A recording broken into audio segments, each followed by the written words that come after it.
overused word, sophistication, but you know, come on. Sometimes you got to do a bit better than that, haven't you? Right, yeah, that's it. Let's make one of them.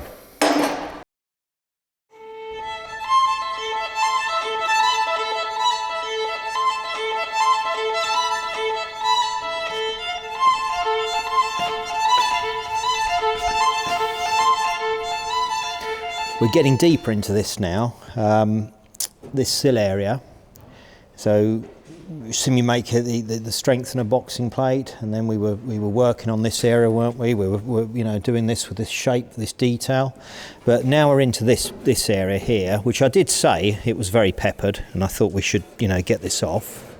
So I've drilled out all the spot welds. I've cut into these areas, which is where it goes through into the chassis. So that's all ready to go. You know, unpicked it all through here. So let's get this off and see what we got.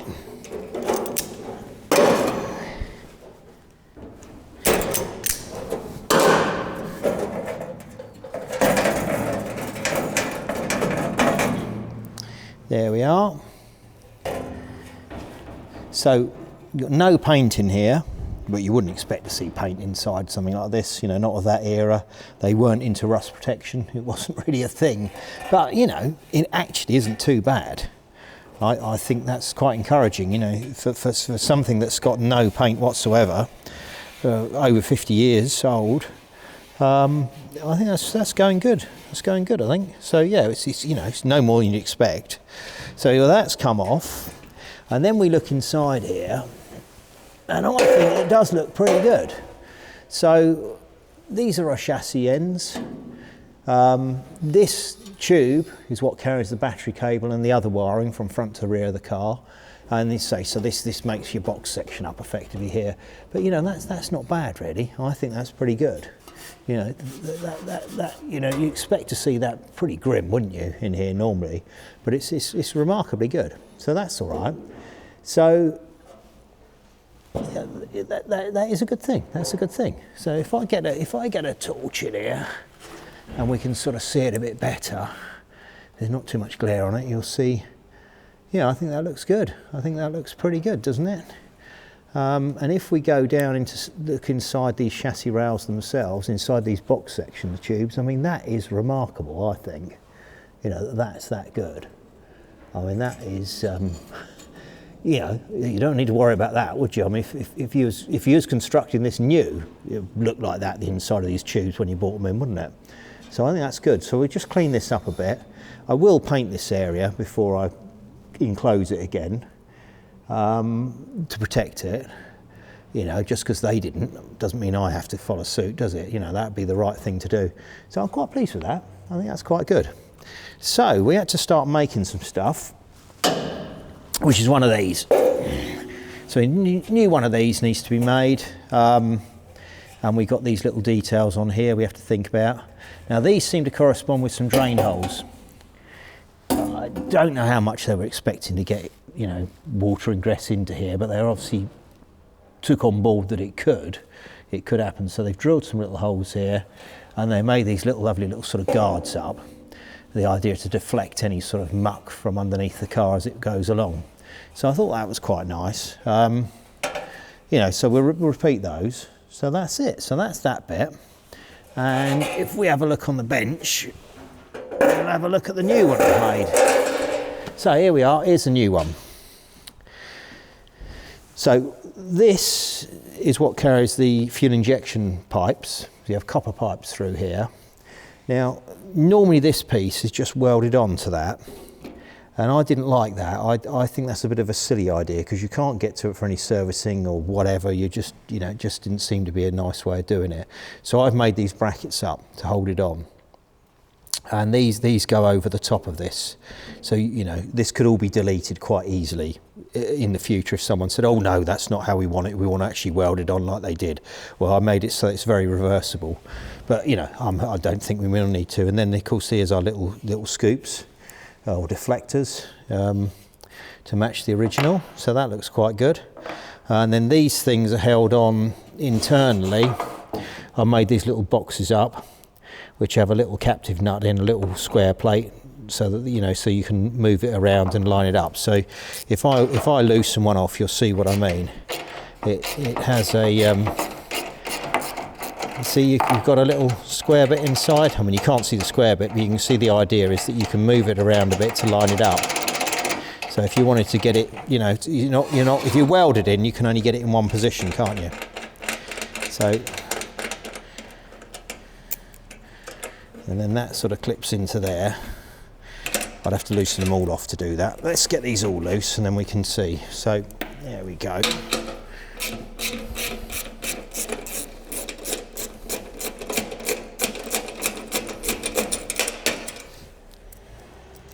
So I think this would sort of pass for factory. It looks like the sort of thing they do. You know, I'm using the type of technology they'd use and the sort of fabrication that you'd expect to see. So the plan is someone looks underneath here and they sort of look at it and say, oh yeah, they normally weld it on, but on this one they did it this way. You know, they'll probably think it was a different way of the factory doing it rather than, oh, someone's done something different.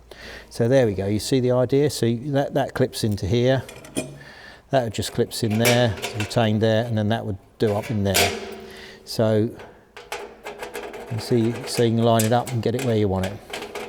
So that enables a bit of, you know, a bit of being able to jiggle it about and move it around, so you're not fixed. And as I say, if someone really didn't like it, they can knock these off and weld them holes up. Although I suspect that won't happen. I reckon that's all right.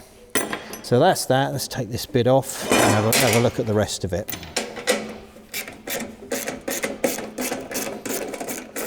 The other end of this ends up on the chassis, and again that will be welded to the chassis, but I'll make a little retainer up, a similar little thing to this, so it can be bolted on.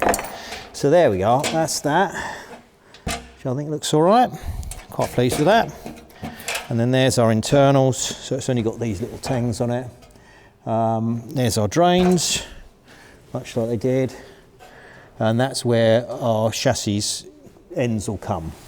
So what I'm going to do is these need to be welded. Now obviously I can't get in here to weld them, so what I'll do is I'll split this and then we can weld from the outside onto the end of that chassis rail. That's what I'll do. Now funny sort of quirk on this as well is how this end's sort of knocked around like that. It's it doesn't look that well engineered, or looks like a bit of an accident of design rather than actual intention. So you can see the original, it's like that. They just sort of cut it and then knocked it round. Well, that is the way it is. So I will replicate that, because what it corresponds with on the car is the same shape. They've got the same sort of thing going on in here. So the end of that ends up in here like that. So you see the same sort of treatment around there. That's where it ends up. So yeah, you know, it looks a bit iffy, but that's the way it is, and we'll keep it like that. So that's that. And let's see if it fits, I guess, isn't it? That's the important bit, isn't it? Let's see what it fits like. So we've seen that one on there, haven't we? Let's just pop this on and see what we got. There you go. That's like that. Clamp it on. There we are. It's all right now. So these holes are so that I can fill these up with MIG wire, so a bit of MIG blobbing through here to go onto that strengthener plate. Well, that was spot welded, but obviously I can't get the spot welder in here once this is enclosed, so that must have got on. Then this inside bit got on and then fitted to the car, I think. But I can't do it that way, because obviously I've got to take this off the car, and I don't want to do that. So I'm sort of reverse engineering it, but can't do it quite how they did it, because otherwise you have to take the whole car apart, don't you? And start with just a pile of bits, which I'm not going to, you know, I can't do that. So I have to figure out a way of doing it that is much like the factory, but, you know, it's slightly, you know, pulls off and comes right. So that's that bit. This is what we was making last time, wasn't it? We were talking about these. Remember these details on the bottom of the A-post? We were doing that. Well, that's the bit we made. That's all done. So that'll pop in there like that. And that'll line up with this A-post there. Effectively like that. Obviously I've got to do some repairs on this first before that's fitted, and this will get cut down to suit, but obviously, you know, it's better to be too long than too short to begin with. And then it marries up with this detail here on the B post. Obviously that needs some repair yet, and then it comes up the end in here sort of and joins up in there, and fits on there like that. Then this goes with our boxing plate, doesn't it? So if I find one of them boxing plates, let's find the boxing plate to go with that, and we'll have a little look at how it will sort of assemble. So there we go. There's that bit.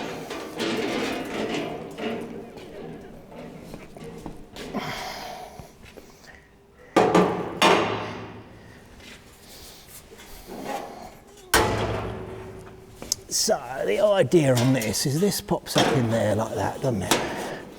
That goes on there like that. Then that one pops up in here, doesn't it? Something like that. And it'll all start to make sense, won't it, when that goes on? You see how it all sort of starts to line up? And then we got this bit goes over the top. But if I put that on, we'll have to take these clamps off and it might all fall apart. So let's just see if I can get that on there. I'll pop that on there, like that. And that one on there like that. And then this one, how did that one go? That one goes on like that. Goes in there like that. So that's effectively what we have. And then this retains all the trim and so on. So there, we're getting there. You see the idea? I mean, obviously it all needs sticking together. But that's the plan, isn't it? And I think that doesn't look too bad. Now, everything's got to line up properly. I'll have to hang the door first, which is why I've got these bolts on here, just ready to hang the door. I'll have to check that before I weld anything on, you know, always check things first. And then obviously I've got to reconstruct the B post. But that's it, you get the idea? All new, nice, structural. I think that'd be lovely. I reckon that's all right. So, oh, and then we've got a little trim bit. We've got to put another little piece on the bottom here, but that's got to come later. We're not quite ready for that. So, let me just get this popped in here. How that would go, is that? Oh, well, I'll look at that in a minute. I'm going to end up with all this falling on the floor in a minute. Oh no, let's just take this apart. And then we'll have a look at the next bit we've got to have a look at. Right. Okay, I'll pop them in there. And then we have this piece. This piece has got to go on there first before that lot. But we'll make a new one of these in a minute, won't we? Because this needs sorting out, doesn't it? But this then allows the actual outer sill to go on. Which if we take this off and put it on the bench, I'll show you how that all sort of works. So yeah, we'll have a look at that in a minute. Right, that's our outer sill. I mean, that's actually off the other side of the car. So effectively it's round the wrong way, but that doesn't matter for what I'm trying to sort of illustrate here. What I'm trying to show is how this assembles. So that's the underneath of the car. This is the underside of the car. And I was saying this little trim here has to be fitted on here. Now that has to go on there. And so we're going to make a new one of these. But the idea of that is that the bottom edge of that clips inside the sill here, you see? So it clip into that area there. That's what it does. And then that would be clamped together. So they sort of pinch that together. Well, you can see what goes on in here. You've got steel and you've got aluminium together. So you get the electrolysis, is where you get this white stuff that all furs up. So these have had it. You know, we can't reuse these. I'll have to make new. And I'll make a new one of those anyway. But yeah, that's it. So that's the outer sills. I mean, it actually looks quite reasonable, but you can see, you know, in all this white powder, how it's all gone, and this is how they go. This is quite normal, you know, for this type of construction of car. Anything with an aluminium body where it goes onto a steel, you know, the superleggera construction, it's what you get. You know, this is what happens. Where the steel touches the aluminium, you get that problem. So they all need doing, and they're all like it. So this is what you have to do, is deconstruct them, and then, you know, rebuild as appropriate. So yeah, that's what we're trying to do. So yes, we've got to make one of them, and then obviously later on make one of them. but that will come a lot later, that will. That's when we're sort of on the final straight, really, making those. We're a long way off that at the moment. We're just at the beginning. So yeah, so I think we should have a pop at making one of them, I think. Would be a fairly, easy little thing to do, wouldn't it? We could learn some stuff from that. And then let's have a reassembler of this, just to show what actually goes on, what my plan is for this thing. So this was what I had in mind, isn't it? That this is our trunk, in that, as I say, that takes our delivery and return fuel pipes, and then the idea is that pops in there like that, and then a clip on there like that. So you can see, you can just sort of pop that in there, clips on there like that, and then you can sort of shift it into shape, can't you? And then we one up the end here. So yeah, you see, it sort of clips in like that, and then what we can do is we can just get the little bolts in there, and we wiggle them around till you get a start on it, and then that goes on like that, and that one on there, and one up the end here. And then, if we ever want these pipes off for whatever reason, you can get them off. You can take them off for any sort of servicing you want to do. If you felt you needed to replace them or whatever, it's doable, isn't it? And I don't think it looks incongruous. This will get painted black. These will be in black, and this will obviously be black with some sort of underbody coating. I'll probably use the rubberized stuff that I normally use. Which is very much like you find on modern cars. It's a sort of rubber-based stuff rather than the old-fashioned bitumen stuff they used to use. Remember, we got that picture of the old guy with his overalls, much like these, but they're too short for him, and he's flicking that tar on the bottom of it, isn't he? Remember that picture? I'll see if I can find it. We'll have a look at that in a minute. But yeah. So anyway, we don't use tar. That tar on that Dino, yeah, we don't use that. We'll use something a bit more sophisticated than that. So overused word, sophistication, but come on. Sometimes you got to do a bit better than that, haven't you? Right, yeah, that's it. Let's make one of them.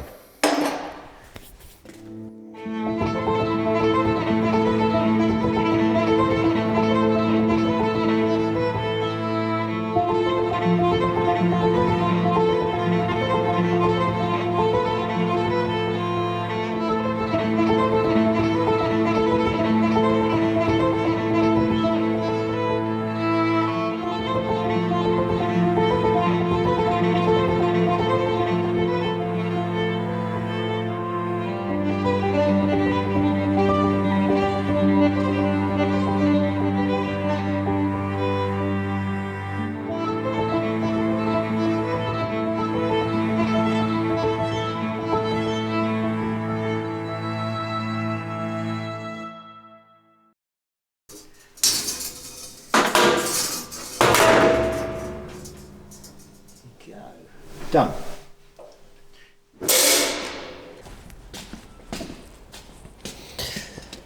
So this is it. This is what we were doing. Folding this piece up, which, as I said, holds the outer sill. Will clip round here. Need a bit of tweaking. I've just held it on with a couple of self-tappers for now, and then put this in place with a self-tapper, which is why it's slightly bowed. That obviously will straighten out when we fit it. This needs to go back up in there. But then it shows how that goes onto here with our, our detail for the A-post. Then this is the same stainless steel trim clip that goes on there. We have other trim that goes on here, but we'll get into that another time. So that gives us that. Now this is part of the outer sill, which is in aluminium. So that just crimps on over here, and then we've got rivets through onto the lower part of the sill, which, as I said, so this is the correct one for this side, but you can see it's all missing the lower edge, which is why we weren't looking at it before. But I'll show it to you now. So yeah, that's got to sort of clip over this bit here, which is again why I wanted to make this piece removable, so we could get into there to sort of crimp it on. So yeah, so that would pop up on there like that, and that sort of closes in there like that and gives us our outer sill detail. I haven't cut this down yet because I might need to tweak it yet. When I make one of these, I'll work that out. But you can see where I've hashed it, put a bit of cross hatching on it to show where we're going to cut it down, so I know what we're dealing with. So that's how that all assembles like that. So I think that's, you know, look all right. That's going to be all right. But obviously this, as I said, I've got to fit the door beforehand to check all these and get the gaps right, because this is datum for the whole side of the car. So we want to make sure everything's right before we start welding things in there. So that is that. And then you can see, so that would just clip over there. And that's our stainless steel seal trim, which you remember I had to make these on the other car. I've got to make another set of these for another one. And there, so you can see what we got. Got to clean this up a bit and paint this before it goes in. But that's it, that's what we're up against, you know, and I think we're all right. Quite like that. And then I've doubled up for the other side. So effectively that was just a fold, wasn't it? So that's just one of them. Always double up if you can, it's efficient to make two at the same time. But remember, it's got to be opposite. Well, there's not a lot to opposite on that, isn't there? You don't have to worry too much which way round that goes. But obviously when you get into other stuff you do, because it will be more handed. So this would be handed to do with the gaps on here. So this would be handed, and these were slightly different each end, weren't they? Only very slightly, to do with how it sits. So obviously that had to be an opposite. And then we did that one, we folded one of those up whilst we was about it. And there's our little deflectors for the drain holes. So obviously that's going to go that side, so they're here and they're spaced accordingly. Whereas obviously this one's that way. And we put it on here, we'll be scooping the water up, won't we? We don't want to do that. So that's that lot. Yeah, so that's what we got. So quite pleased with that. You know, got welded on yet. Got to do some more repairs on it, as we know, on the A and B post. But yeah, you can see that's it, it's getting there. So maybe next time it will actually be on there, welded on and finished. Let's hope so, because I do need to get on with this a bit. But yeah, I reckon that's all right. So I'll say good night.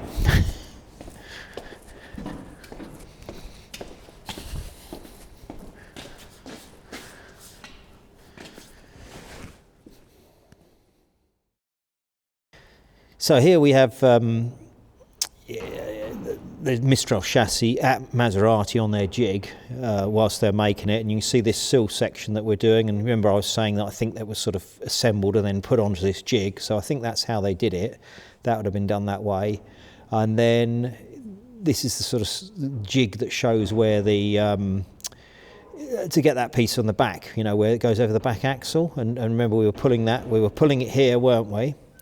And we were pushing in here to widen that out. So it's all showing sort of what I was trying to say. You understand the construction of it originally, then you can try and reverse engineer the problems out, which is what we're doing.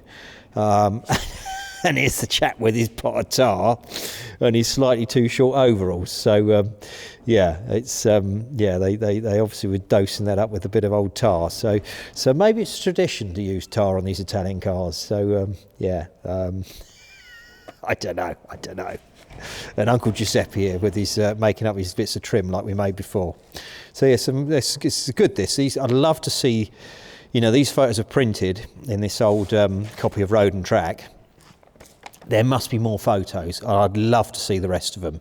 So maybe I should try and research, see if we can find this archive, because that would be invaluable to get more photos of this stuff, wouldn't it? So it'd just be a lovely thing to do. Anyway, there you go, planted the seed. Maybe someone will get round to doing it if I don't. But yeah, yes, I do like that. It's good to see it. Good to see all this stuff.